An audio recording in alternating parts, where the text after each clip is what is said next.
Welcome to a video guide to Hero's Feast, a spell found in Dungeons & Dragons 5e. This spell can be located in the player's handbook on page 250. Hero's Feast is a 6th level conjuration spell with a casting time of 10 minutes. The components required are verbal, somatic, and material, with the material being a gem-encrusted bowl worth 1,000 gold pieces. This is the fanciest bowl I could find in my house. If you pretend that all the little dots are actually emeralds, it's probably worth 1,000 gold pieces, which means I could cast Hero's Feast and feed up to 12 players or NPCs. Hero's Feast has a 10-minute casting time, but it takes an hour to eat, regardless of how many people you have. So make sure you plan in advance before you go into your big boss fight, or before you go into a haunted house, or anything else that requires a lot of wisdom saving throws. I know technically ghosts require charisma saving throws, but I think that's stupid, so I use wisdom saving throws in my game. If you take part in the Hero's Feast, you gain several benefits, which is great considering the expensive cost of it. You are cured of all diseases and poisons. You become immune to the poisoned effect and the frightened effect, which is great if you're fighting an ancient red dragon who can scare you and give you disadvantage on all your attack rolls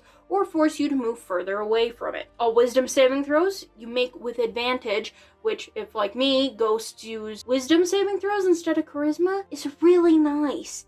And it gives an extra oomph to Hero's Feast that it didn't previously have. And on top of that, your hit points increase by 2d10 points. Your spellcaster rolls these points and everybody gets it, but for the 24 hours that this spell is active, you get those points, and that can be life or death, especially for squishy wizards. Squishy wizards, you need those points. You really need them.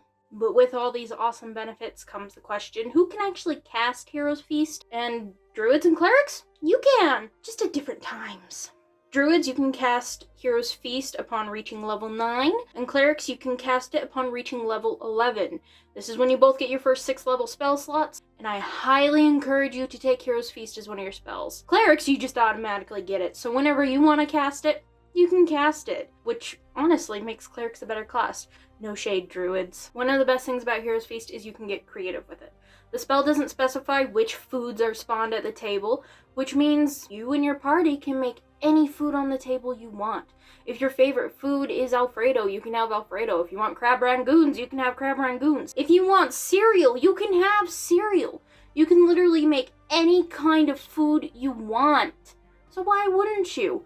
Personally, when I did Hero's Feast, I made my cleric some ramen because ramen's my favorite food in real life. Sure, it doesn't necessarily fit in with the typical fantasy vibe, but it was fun.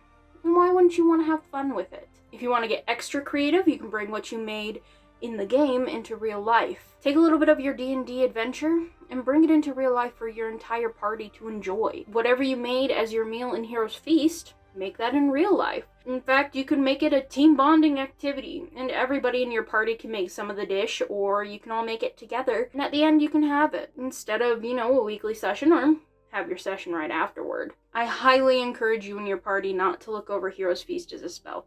Whether you obtained your gem-encrusted bowl through not-so-legal means, or perfectly legal means, or unspoken means, try the spell out, especially before a big fight. It can completely change the course of your game and save your lives. It can take quite a bit of burden off your clerics as well. So keep rolling! But with Hero's Feast, you can do it with advantage.